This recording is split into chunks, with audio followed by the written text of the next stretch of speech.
the University of Connecticut, and today I will present our NEUTC project titled Riders, Real-Time Information Dissemination for Efficiency in a Robo-Taxi System. The motivation for this project comes from emerging robo-taxi systems. Looking at the evolution of mobility on demand, I'd like to say that it originated in the 1600s with the horse and carriage, but of course it is better known through the taxis and vehicles for hire that we've seen in the 1900s. And then in the 2010s, the emergence of ride-hailing platforms was really expected to create significant economic and social value by expanding access, promoting multimodal transportation, and easing the requirement of car ownership in urban areas. And now in the 2020s, we are seeing the emergence of robo-taxis, which is just another transformation of these ride-hailing platforms that are now using connected and automated vehicles.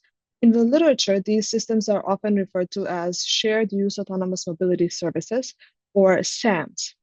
The important feature here is that the fleet is composed of connected and automated vehicles, which means the vehicles are not only moving passengers, but also sensing their environment, communicating information, and being coordinated by a central fleet management system. And so the question that we ask in this project is, how can a robo-taxi fleet composed of CAVs address the challenges of collecting and disseminating real-time traffic information in the urban road network? How useful is such data for the robo-taxi system itself? This question is further motivated by some challenges with traditional traffic data collection and system monitoring approaches, which can be expensive and limited. Infrastructure-based approaches such as loop detectors, cameras, or toll tag-based systems can be costly to install and maintain. Manual or field-based data collection can also be labor-intensive and may involve safety risks, especially under hazardous conditions. Furthermore, infrastructure-based data collection can be costly and inefficient and is difficult to implement in many urban areas. This relates to the NEUTC theme of developing smart infrastructure and connected systems. The opportunity with CAV-based robo-taxi fleets is that these vehicles are already traveling through the network. They are moving to pick up passengers, drop them off, or reposition themselves for future demand. If we can use these movements strategically, then the fleet can collect traffic information as part of its normal operation. So, compared with traditional monitoring, a robo-taxi fleet offers an integrated and potentially cost-effective way to collect this data. And this is not only useful for the transportation system broadly, it is also necessary for the fleet itself, because good routing, assignment, and repositioning decisions all depend on accurate and timely information. With this motivation in mind, the project has two main objectives. First, we wanted to understand whether a robo-taxi fleet can be operated in a way that enables widespread and continuous traffic data collection and system monitoring. And second, we wanted to understand whether the collected information can then improve the overall operation of the transportation system, including the efficiency and safety of the robo-taxi service itself. To address these objectives, we focused on two related tasks. The first was to develop a fleet repositioning and routing approach that allows robotaxis to obtain traffic information across the network. So this is especially relevant for idle vehicles because they have more flexibility in where they can be sent. And the second task was to evaluate how this collected information can be used to improve fleet operations. In other words, we wanted to study the trade-off between exploration, sending vehicles to collect information, and exploitation, using vehicles to serve passenger demand as efficiently as possible.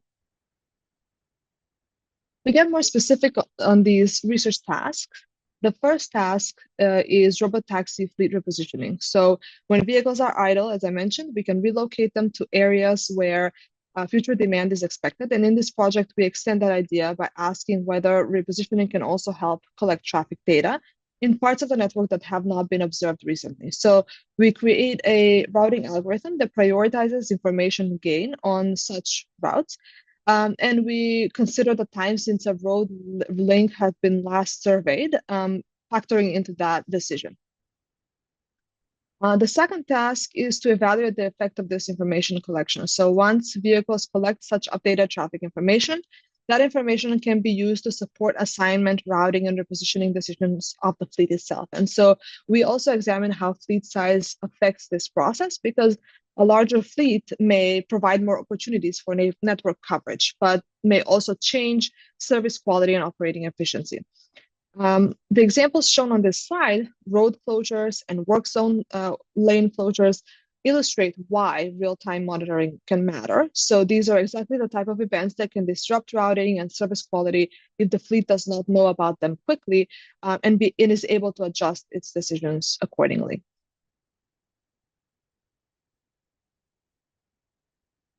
The literature gives us several relevant starting points, but also leaves an important gap. Prior work has studied connected vehicle-based route guidance, routing under mixed traffic, safety improvements through connected vehicle systems, and the use of collected travel time information in shared autonomous taxi systems. More recent work has also considered CAVs as mobile sensors for broader network monitoring, and these studies suggest that connected vehicles can provide valuable traffic information, especially when infrastructure-based monitoring is incomplete.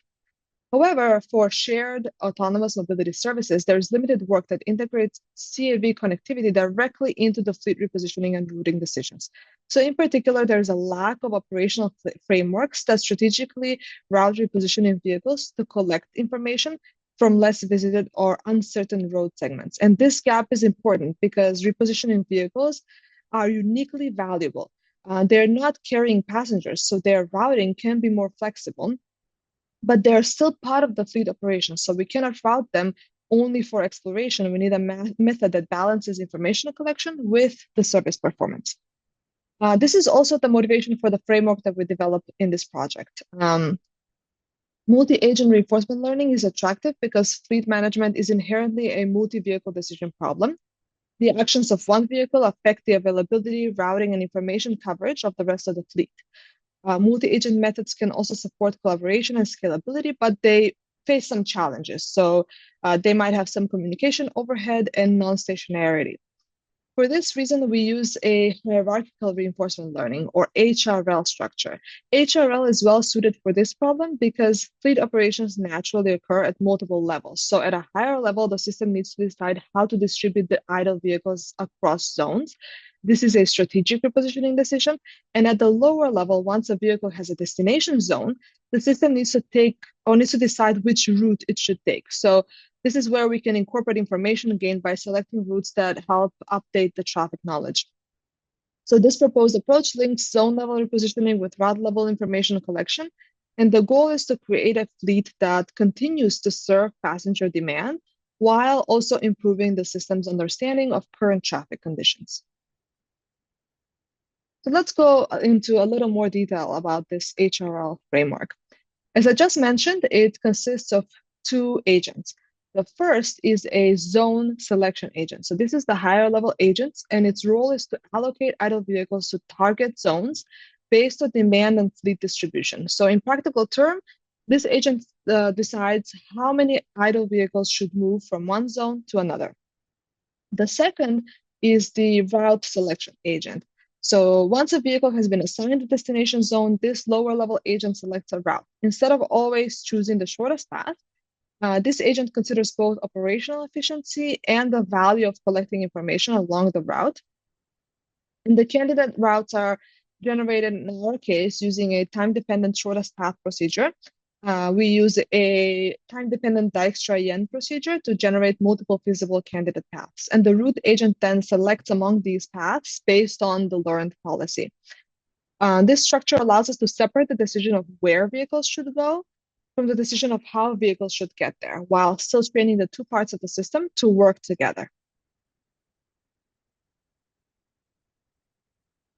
The state space captures the information needed for decision making. And at the fleet level, the system tracks the distribution of available vehicles across zones. It also tracks demand patterns and forecasts because the fleet still needs to remain responsive to passenger requests. At the network level, we introduced the concept of information deficiency. So a link becomes information deficient when it has not been observed for some period of time. In other words, if no CAV has recently traversed that link, then our knowledge of that link's traffic condition becomes stale. When a vehicle traverses that link, it updates the system's knowledge of that link speed. This creates information gain. The longer a link has gone without being observed, the more valuable it may be to update that information. And so the information gain is higher. So in this framework, information gain is not simply about visiting more links. It is specifically about updating traffic information where the system has either missing or outdated knowledge. So this is important because our goal is not exploration for its own sake. The goal is targeted exploration that improves the fleet's awareness of the current network state. The reward function is decomposed into two parts. At the zone level, the reward penalizes supply-demand imbalance. So if one zone has high demand but too few available vehicles, this is undesirable. The zone selection agent learns to reposition idle vehicles in a way that better balances vehicle availability with that expected demand. At the route level, the reward balances two objectives. So it penalizes passenger waiting time because service quality still remains central in this system. But it also rewards information gain because we want the fleet to update traffic information on under-observed links. So this is the key trade-off in this project. The fleet should not sacrifice passenger service just to collect information, but when there are opportunities to collect valuable information with limited service impact, then the model should learn to take advantage of that. Both agents are trained using an advantage actor critic framework. So the actor learns the policy of, what action to take, and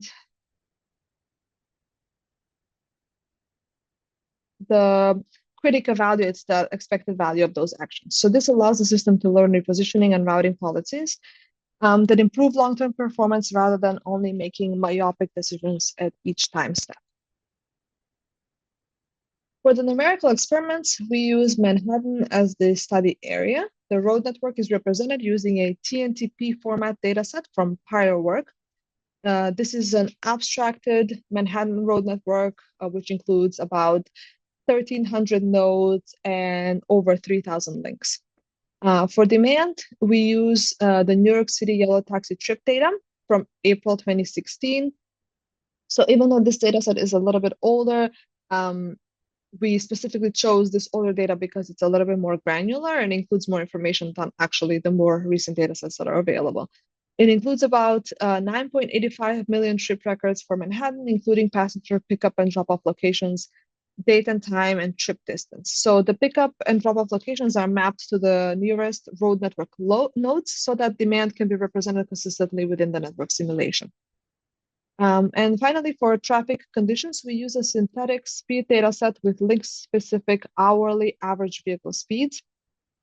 So in this version of the study, the speeds are represented hourly, but the framework can be extended to finer time intervals, such as 15 or 30-minute updates. And this setup allows us to simulate a robo-taxi fleet operating under realistic demand patterns while controlling the traffic information environment. We evaluate this framework using a custom agent-based simulation tool for shared use autonomous mobility services. The simulation reads external ride request data, tracks vehicles and passengers over time, and then models these core fleet operations: passenger assignment, vehicle repositioning, routing, and vehicle movement. For this project, we actually extended this simulation to operate at the link level on the Manhattan Road network. We simulated the vehicle movement using time-varying hour-specific speed data. And a key feature of the simulation is that the fleet begins with only partial knowledge of these link speeds, reflecting a low CAV penetration environment where real-time information is incomplete. As the vehicle traverses links, they observe the actual speeds and update the known speed matrix. So links that have not been observed retain placeholder speeds, and then we keep updating this information, which creates the motivation for exploration. So the fleet has an operational reason to update missing or outdated information. The updated speed matrix is then used in assignment, repositioning, and routing decisions. And in this way, information collection and fleet operations are connected within the simulation itself. The experimental design compares two models. So the first is AVR-IF, which stands for the Information-Focused AV Repositioning and Routing Strategy. This model uses the HRL framework and includes the information collection component in the route level reward. The second is AVR-BA, which is the baseline HRL-based AV repositioning and routing strategy. It uses a similar operational framework, but does not prioritize information collection in the same way. So we test the models under 6 scenarios. These scenarios combine 2 demand patterns, weekday and weekend, with 3 fleet sizes, 60, 120, and 240 vehicles. This design allows us to examine the questions of whether information-focused strategy improves network information collection relative to the baseline, whether the strategy maintains service quality, especially passenger wait time, and how does this fleet size affect the balance between information collection and operational performance. So before we see those results, we'll take a look here at the main simulation parameters in our simulation setup. I will not go through the details of these, but I do want to show you that we consider weekdays for training specifically, but test on all days. So there is some testing of unseen demand patterns in this study. And then we run the simulation for a relatively short time period, focusing on the morning peak from 7 a.m. to 10 a.m. So overall, this setup creates a controlled environment where we can evaluate how much additional information can a fleet collect and what are the operational costs of that collection. The first set of results here focuses on network exploration. The left figure shows the total number of link visits. So while the right figure shows the number of new links that are discovered. One interesting result is that AVR-BA generally produces here more link traversals, but AVR-IF discovers more new links across all fleet sizes. So this is the more important result for information collection. It shows that the information-focused policy is not simply moving vehicles more, rather it is moving vehicles more strategically towards those unobserved parts of the network. So this distinction here is important because our goal was not simply to maximize total travel or total link visits. Our goal was to improve information coverage by collecting useful observations where current information is missing or outdated. And so the results indicate that the information-focused reward is doing exactly what it was designed to do. It directs vehicles towards those links that provide new information.